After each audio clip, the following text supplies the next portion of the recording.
Life time change நேர்களுக்கு வணக்கங்க. இப்போது செவ்வாய் சனி ராகு அது பொறுத்த மட்டும் இல்லைங்க, 3 கிரகங்கள் பாவ கிரகங்களாக வந்து அவங்க துலாத்தில் இருக்கிறாங்க அப்படின்னா, துலாம் லக்னமாகி துலாம் லக்னத்தில் செவ்வாயும் சனியும் ராகுவும் இணைகிறார்கள் அப்படின்னு வரும்போது அவங்க எந்தெந்த ஆதிபத்தியத்துக்கு வருவாங்க அப்படின்னு பார்த்தீங்கன்னா, சனி வந்து துலா லக்னத்துக்கு 4, 5 குடையவராக வந்து விடுவாருங்க. செவ்வாயை பொறுத்த மாட்டீங்க அவர் 2, 7 குடையவராக வந்துடுவாங்க. அப்போ 2, 7 குடையவராக செவ்வாய் வந்து 4, 5 குடைய நல்ல ஆதிபத்தியத்துக்கு சனி வந்துடுவார். இப்போ இந்த 2 பேரும் சேர்ந்து ராகுவோட இணைந்து லக்னத்தில் இருக்கும் பொழுது இந்த செவ்வாய் ராகு சனி திசைகள் எந்த மாதிரி வரும் அப்படிங்கிறதும், அதே சமயம் இந்த செவ்வாய் சனி ராகு இணையும் பொழுது எப்போவுமே எந்த வீட்டில் இணைகிறாங்களோ அந்த வீட்டை அது லக்னமாக இருக்கட்டும் வேறு வீடாக இருக்கலாம், அதெல்லாம் ரெண்டாவது இருந்தாலும் நம்ம பொதுவாக லக்னம் துலா லக்னங்கிற முறையில் நம்ம பார்க்குறோம். ஆனால் லக்னமாக இருந்தாலும் சரி வேறு எந்த வீடாக இருந்தாலும் அந்த வீட்டதிபதியை நம்ம முதல்ல பார்க்கணும். இந்த பாவக்கிரகங்கள் இணைந்திருக்கு அப்படின்னாலே அந்த வீட்டதிபதி எங்கே இருக்கிறாரு, எந்த நிலைமையில் இருக்கிறாரு, அவரை வச்சு தான் இந்த 3 பேரோட நிலைமையை நம்ம ஒரு முடிவுக்கு வர முடியும். எந்த மாதிரி பலன்களை தருவாங்க அப்படிங்கிற முடிவுக்கு நம்மளால் வர முடியும். இப்போ செவ்வாய் எந்த அளவுக்கு பண்ணுவார், சனி எந்த அளவுக்கு நன்மைகளை செய்வார் அப்படின்னு பார்க்கும்பொழுது, சனி இந்த லக்னத்துக்கு 4, 5 கூட நல்ல ஆதிபத்தியத்துக்குடையவர், அவர் கிடக்கூடாது, அவர் நல்ல நிலைமையில் இருக்கணும். செவ்வாய் 2, 7 கூடியவர் கலஸ்தராதிபதியாக வந்துடுறாரு. அப்போது இவங்க 2 பேரும் ராகு கூட இணையும் போது ராகு கெடுத்துருவார் அப்படிங்கிறது தான் பொதுவான நம்ம கணக்கு. அப்படி வரும்பொழுது இந்த இந்த வீட்டை பொறுத்த மட்டும் இல்லைங்க, துலாத்தை பொறுத்த மட்டும் இல்லைங்க, சனிக்கும் நட்பு ராகுவுக்கும் நட்பு தாங்க அந்த வீடு. செவ்வாய்க்கு மட்டும்தாங்க பகையாகும். சனிக்கு அதிநட்பு, ராகுவை பொறுத்த மட்டும் சுக்கிர அணியில் அந்த அளவுக்கு கெடுபலங்களை அவர் கொடுக்க மாட்டார். ஆனால் என்னதான் கொடுக்க மாட்டாருன்னு சொன்னாலும் 3 பாவக்கிரகங்களாக வரும் பொழுது நம்மளுக்கு வந்து குழப்பம் வரும். எப்படி வரும் அப்படிங்கிறது எல்லாருக்கும் இருக்கிற ஒரு பயம் இருக்கும். அப்படி வரும் பொழுது இந்த சுக்கிரன் ஆனவர் எங்கே இருந்தால் இந்த செவ்வாய் சனி ராகு 3 பேரும் நன்மைகளை செய்வாங்க, இல்லைன்னா வேற யார் பார்த்தா வேற எந்த மாதிரி செவ்வாய் சுக்கிரன் கெட்டிருந்தா கெடுபலன்களை கொடுப்பாங்க அப்படிங்கிறதையும் பார்ப்போம். ஆனால் இதில் வந்து சனி மட்டும் பொதுவாகவே வந்து இந்த லக்னத்துக்கு நன்மைகளை செய்யவே கடமைப்பட்டவர். ராகுவை பொறுத்தப்பட்ட அவர் ஒரு கண்ணாடி எப்படி வேணாலும் மாறிக்குவார், இதுதான் அதில் ஒரு பிரச்சனையே. அதே சமயம் சுக்கிரனுக்கு இன்னொரு வீடு 8ஆம் வீடு வேறு வந்தது, அதையும் நம்ம பார்க்கணும். ரிஷபத்துக்கும் ரிஷபமும் வந்தது. இந்த ரிஷபத்தோட சுக்கிரன் தலை தொடர்பு கொண்டுட்டாலும் பிரச்சனையாது. லக்னத்தோட தொடர்பு கொண்ட மாதிரி சுக்கிரன் இருந்துட்டா அந்த திசைகள் நல்லா இருக்கும். யாரோட திசைகள்? செவ்வாய் சனி ராகு, ஏன் சுக்கிர திசை கூட இருந்தாலும் இதே சுக்கிரன் 8ஆம் இடத்தோட தொடர்பு கொள்ளும்போது எல்லாமே கொலாப்ஸ் ஆகும், எல்லாமே வந்து கெடுபலங்கள், அதாவது அப்படியே மாறி வேலை செய்யும். அப்படி வந்துடக்கூடாது அப்படின்னா எந்த கிரகங்கள் எப்படி நிற்கணும் அப்படிங்கிறது ரொம்ப ரொம்ப முக்கியமாக பார்க்கணும். இப்போது செவ்வாய் சனி ராகு இணைந்திருக்காங்கங்க. இங்கே வந்து குரு எங்கேயாச்சும் இந்த லக்னத்துக்கு சுத்தமாக குரு ஆகாதவராக போகிறார். அதனால் குருவும் பார்க்கக்கூடாது. அதுவும் இது ஒரு பெரிய பிரச்சனை. பெரிய பிரச்சனையே குரு தான். இந்த குரு மட்டும் பார்த்துட்டார் அப்படின்னா இந்த கிரகங்கள் எல்லாமே ராகு கூட சேர்ந்து கெடுபலன்களை கொடுத்துருவாங்க. ஏன்னா அவர் அப்படி கண்ணாடி மாதிரி குருவை பார்த்துட்டா குருவோட இதை பூரா ராகு பண்ண ஆரம்பிச்சுட்டுருவார். ராகு பண்ணும்போது கூட இருக்கிற கெடுகளை கெடுத்துருவார். இதுதான் இதில் வர்ற பிரச்சனையே. அப்போது லக்னாதிபதியும் அஷ்டமாதிபதியாக வந்து விடுகிறார். இப்போ பல சிக்கல் இதில் வருது.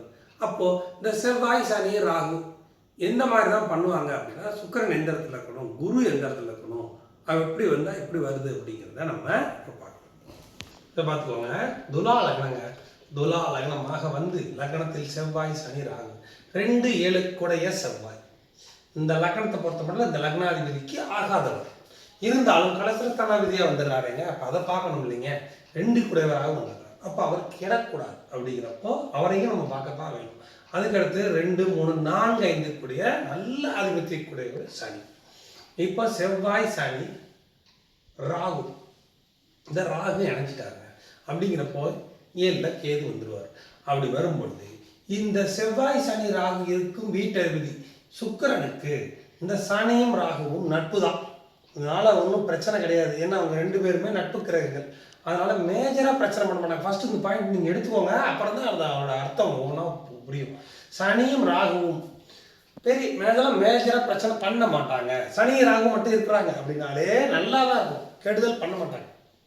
ஏன் கேட்டிங்கன்னா இந்த சனியும் ராகுவுக்கும் சுக்கிரனோட நல்ல புரிதல் உண்டு அப்படிங்கிறதுனால பெரிய பிரச்சனைகள் வராது அப்படிங்கிறது தான் மெயின்.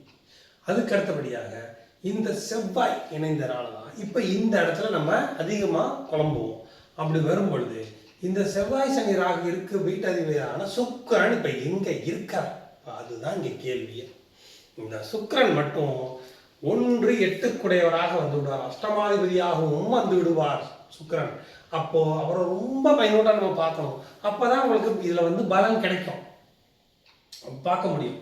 இப்போ 8 ஆகி இது எந்த வகையிலும் சுக்கிரன் 8ஆம் வீட்டை தொடர்பு கொள்ள கூடாது. இது ஃபர்ஸ்ட் பாயிண்ட். அப்புறம் தான் நம்ம செவ்வாய் சனி ராகுவை பற்றியே பேச முடியும். அதனால இந்த சுக்கிரன் மட்டும் எந்த வகையிலையும் அந்த இப்போ இங்கே இருந்துட்டாருன்னா டைரக்ட் 8ஆம் வீட்டை பார்ப்பார். 2ஆம் வீட்டில் சுக்கிரன் இருந்தால் டைரக்ட் 8ஆம் வீட்டை பார்ப்பார். அது பார்க்கக்கூடாது. பார்த்தால் என்ன ஆகும்னா இந்த கிரகத்தினுடைய அமைப்பை பொறுத்து தான் ராகு வேலை செய்வார். இந்த கிரகத்தோட அமைப்பை பொறுத்து தான் மற்ற 3 கிரகங்கள் வேலை செய்யுங்கிறதா தான் நான் இது மெயினாக சொன்னேன். இப்போ சுக்கிரன் இங்கே இருந்துட்டாருங்க, நான் இங்கே போட்டிருக்கேன். ஏன் போட்டிருக்கேன் அப்படின்னு பார்த்தீங்கன்னா 3ஆம் வீட்டில் குருவோட வீட்டில் சுக்கிரன் இருக்கிறது நல்ல அமைப்புங்க. எதுக்காக போட்டிருக்கேன்னா சுக்கிரன் தனிச்சிருக்கிறது ரொம்ப நல்லது. ஃபர்ஸ்ட் பாயிண்ட் சொல்லிடுறேன். மற்ற கிரகங்கள் எப்படி இருக்குங்கிறது ரெண்டாவது. சுக்கிரனும் புதனும் தனிச்சு கூட இருக்கலாம், தப்பு கிடையாது. சுக்கிரனும் புதனும் இங்கே தனிச்சிருக்காங்க, இல்லைன்னா சுக்கிரன் மட்டும் தனிச்சிருக்காங்க. சூப்பருங்க. எப்படி அப்படின்னு கேட்டீங்கன்னா 8ஆம் வீட்டிற்கு 6இல் மறைவார். 8ஆம் வீட்டிற்கு 6இல் மறைவார். அதே சமயம் இந்த லக்னத்தையும் தொடர்பு கொள்ள மாட்டார். நீங்க தொடர்பு கொள்ளாம இருக்கிறது ஒரு வகையில் நல்லது. ஏன் அப்படின்னு கேட்டீங்கன்னா சுக்கிரன் பார்க்கும்போது இந்த ராகு இந்த அஷ்டமஸ்தானத்து வேலைகளை பார்க்க ஆரம்பிச்சிடும். அதனால சுக்கிரன் பார்க்காம இந்த பக்கம் நீக்கிட்டாரு அப்படின்னா இந்த செவ்வாய் சனி ராகு 3மே கெடுதல் பண்ணார். இதுதான் முக்கியமான விஷயம். செவ்வாய் சனி அப்படி இருக்க இங்க குரு இருந்துட்டாருங்க. குரு இருந்து பார்த்துட்டாருங்க. இந்த செவ்வாய் சனி ராகு 9ஆம் பாரு. அவ்வளவுதான். இவங்க ஏதாவது நல்லது செய்யலாம்னு நினைச்சாலும் இந்த குரு வந்து கெடுத்துட்டாரு. ஏன்னா குரு பார்த்தோன்னா அப்படி திரும்பிடுவார் ராகு. அப்படியே 3 6 குருவனுடைய பலன்களை இந்த ராகு பண்ண ஆரம்பிச்சிருவார். இந்த செவ்வாய் என்ன பண்ணுவார்? கலசரஸ்தானத்திலையும் பிரச்சனை பண்ணுவார். அப்படியே அடுத்தடுத்த பிரச்சனைகளாகவே வந்துவிடும் அப்படிங்கிறது தான் இதில் முக்கியமான விஷயம். சனி திசை மட்டும் பரவாயில்லைன்னு சொல்லலாம். ஏன்னு கேட்டிங்கன்னா அவர் 4 குடையவர் குருவின் பார்வையை வாங்கினாலும் 4 குடையவங்கிற முறையில் நல்லது பண்ணாட்டினாலும் பரவாயில்ல, கெட்டது பண்ண மாட்டார். இந்த இடத்துல தான் சனி நம்ம புரிஞ்சுக்கணும். நல்லது பண்ணாட்டினாலும் பரவாயில்ல, கெடுதல்களை அவர் செய்ய மாட்டார் அப்படிங்கிறதுனால சனி அந்த இடத்துல நம்ம எடுத்துக்கலாம். குரு பார்வை விரும்ப அதே குரு பார்வை வரும்பொழுது இந்த செவ்வாய் ராகுவும் இவர் மாதிரியே வேலை செய்ய ஆரம்பிச்சிடும். இதுதான் இதில் பிரச்சனையே. அப்பா காசத்துலையும் பிரச்சனை வரும், கடன் எல்லாத்தையும் கொண்டு கொடுத்துருவாரு இந்த ராகு திசையில். சரி, இந்த சுக்கிரன் இங்கே இருக்காரு, இங்கே இல்லாமல் இங்கே இருந்துட்டாருங்க. சூப்பர், அம்சமான அமைப்பு. ஏன் அப்படின்னா லக்னாதிபதி 9ஆம் வீட்டில் இருப்பது மிகப்பெரிய யோகம். அப்படி இருந்து அவர் 12ஆம் வீட்டை 8ஆம் வீட்டை பார்க்கவில்லை. அதே சமயம் லக்னத்தை பார்க்காமல் தொடர்பு கொள்ற மூலத்தை ஒன்றத்தில் வர்றாரு. அப்படிங்கிறப்போ இது நல்ல பலன்களை கொடுக்கும். இந்த மாதிரி தான் இந்த லக்னத்துக்கு செவ்வாயும் சனியும் ராகுவும் இணைந்திருந்தால் சுக்கிரன் இங்கேயோ இருந்துடுறது ரொம்ப ரொம்ப நல்லது. சுக்கிரன் இங்கே உச்சம் அடைஞ்சிருக்காருங்க அப்படின்னு இருந்தாங்கன்னா அது கூட அந்த அளவுக்கு பலன்களை வழங்குவது இல்லை. ஏன் அப்படின்னு கேட்டீங்கன்னா இந்த லக்னத்துக்கு பொறுத்த மட்டும் 6 8 6 குருவும் 8 சுக்கிரனுமாக வந்து இங்க சுக்கிரன் இருந்து குரு ஏதோ ஒரு வகையில் சுக்கிரனை பார்த்துட்டாலும் இந்த கெடுதல் பலன்கள் வந்து. அதனால அவர் இங்கேயும் இருக்கிறது பெஸ்ட். ஆனா இங்க சுக்கிரன் வந்து மறைவாருங்க, பரவாயில்லைங்க அப்படின்னு நம்ம நினைப்போம். இருந்தாலும் என்னதான் இருந்தாலும் இங்க இருக்கும் பொழுது என்ன பிரச்சனை வரும் அப்படின்னு பார்த்தீங்கன்னா சனிக்கு ராகுவுக்கு செவ்வாய்க்கு 6இல் மறைஞ்சாலும் இந்த குருவனுடைய பார்வை இல்லாமல் இருக்கணும். அப்படி இருந்தா பரவாயில்லைன்னு சொல்லலாம். பரவாயில்லை அப்படிங்கிற மாதிரி சொல்லிக்கலாம். ஏன்னா லக்னத்திற்கு மறைகிறாருங்கிறக்காக தான் நான் அது வேணான்னு சொன்னேன். லக்னத்திற்கு அவர் மறைகிறார்.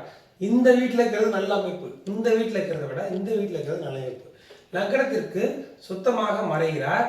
ஆனால் சுக்கிரன் உச்சம் அடையும் பொழுது இந்த ராகு சில நேரங்களில் அஷ்டம பலன்களையும் கொடுக்க ஆரம்பிச்சு, அஷ்டம சுக்கிரனுடைய பலன்களையும் கொடுக்கறதுக்கு வாய்ப்புகள். ஏன்னா அவர் 6ஆம் வீட்டில் இருக்கிறார். அதனால சொன்னேன் 3ல் இருக்கலாம். அதனால இங்க இருக்கிறத விட இந்த 2 வீடுகளில் சுக்கிரன் இருந்துட்டாருன்னா நல்ல அமைப்பு. இல்லைங்க அவர் சுக்கிரன் இங்க இருந்துட்டாருங்க, அவ்வளவுதாங்க. அப்படி இந்த அஷ்டமாதிபதி வேலையை பூரா ராகு பார்த்துக்கூடாது. இதுதான் இதில் சிக்கலை. அதனால இந்த சுக்கிரன் இங்கே இருக்கக்கூடாது. ஏன் இந்த வீட்டை போடாமல் இருந்தாலும் அதான் காரணம். இங்கே போட்டிருந்தா இந்த வீடும் இந்த வீடும் இருந்துட்டா இந்த செவ்வாய் சனி ராகு கெடுதலையும் பண்ணாது, நல்லாவும் இருக்கும், சுக்கிர திசையும் சூப்பராக இருக்கும், லக்னாதிபதியும் 9ஆம் வீட்டுக்கு போயிடுவார். இப்படி அமையணும். இப்படி அமைஞ்ச ஜாதகங்களில் பாருங்க நல்ல யோக அமைப்புகள் இருக்கும். ஏன்னா செவ்வாய் சனி ராகு அடைஞ்சிருக்குங்க, அவங்க நல்லா இதான் காரணம். இல்லாட்டினா இந்த குருவும் சுக்கிரனும் எந்த வகையிலும் இவங்களோட சேர்ந்துடக்கூடாதுங்க. ஏன்னா 6, 8 குடையவராக வந்து விடுவார்கள். அதுதான் இதில் பிரச்சனை. புதனை கூட சேர்த்துக்கலாம் 9, 12 குடையவர். ஆனால் இவங்க 2 பேரும் எந்த வகையிலும் இவங்களோட தொடர்பு கொள்ள கூடாதுங்கிறதுக்காக நான் சொல்கிறேன். அப்போது இதில் ரொம்ப நல்லவன் அப்படின்னு பார்த்தா சனி. இந்த இடத்துல முடிஞ்ச வரைக்கும் கெடுதல் பண்ணாமல், நல்லது பண்ணாலும் பரவாயில்ல, கெடுதல் பண்ணாமல் போகலான்னு பார்ப்பாரு. ராகுவுமே கிட்டத்தட்ட அப்படிதான். இந்த குருவும் சுக்கிரனும் பார்க்கல. இந்த செவ்வாய் மட்டும்தான் கொஞ்சம் கெடுதல்கள் பண்ணுவார். ஏன் அப்படின்னா 2, 7 குடையவராக வந்து அவர் டிஸ்டர்ப் ஆகிறார் இல்லைங்க. செவ்வாய்க்கு ஆகாத வீடு இல்லது, பகை வீடு. சனியும் பகைவராகும், ராகுவும் பகைவராகும் போது இங்கே செவ்வாய் திசை மட்டும் கெடுதல் விளைவிக்கும். மைனூட்டாக பார்த்தா தான் அதனுடைய விடைகள் நம்மளுக்கு கிடைக்கும். அதே சமயம் இந்த செவ்வாயை சூரியனும் சந்திரனையும் எங்கேயோ இருந்து பார்த்துட்டாங்க அப்படின்னா செவ்வாய் திசையும் கெடுத்து, சூரிய திசையும் கெடுத்து, சந்திர திசையும் கெடுத்து எல்லாமே கெட்டு போயிடும். சனி ராகு எல்லாமே கெட்டு. இதுதான் பிரச்சனை. இந்த செவ்வாயை சூரியனும் சந்திரனும் பார்த்துக்கூடாது. பார்த்துட்டாங்கன்னா செவ்வாய் அவங்களோட சேர்ந்துக்குவார். அப்போ எல்லா திசையுமே கெட்டு போயிடும். இப்படிதான் நம்ம இதில் பார்க்கணும். செவ்வாய் சனி ராகு இணைக்கும் போது அவங்க அஷ்டமாதிபதியையும் நம்ம கணக்கு போடணும், லக்னாதிபதியும் மட்டும் கணக்கு போடக்கூடாதுங்கிறக்காக நான் அதை சொல்ல வர்றேன். இங்கே சுக்கிரனும் புதனும் சேர்ந்தே இருந்துட்டாங்க, சொல்ல வேண்டியதே இல்லைங்க. அம்சமான அமைப்பு. லக்னத்துக்கு 9ஆம் அதிபதி கூட லக்னாதிபதி இணைந்து இருந்துட்டா இந்த செவ்வாய் சனி ராகு திசையெல்லாம் எந்த கெடுதலுமே இருக்காது. குரு பார்வை இல்லாமல் இருந்தால் அதையும் நோக்க முடியும்.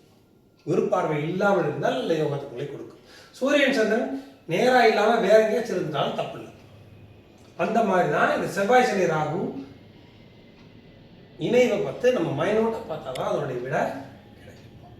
அதே சமயம் பாருங்க, இந்த லக்னத்தை பொறுத்த மட்டும் 11ஆம் அதிபதியாக சூரியன் வந்துடுவார். சூரியன் எந்த வகையிலையும் உங்களை பார்த்துடக்கூடாது, அதுவும் முக்கியம். உங்களுக்கு டவுட் இருந்துச்சுன்னா கமெண்ட்ஸில் சொல்லுங்கள். தேங்க்யூ.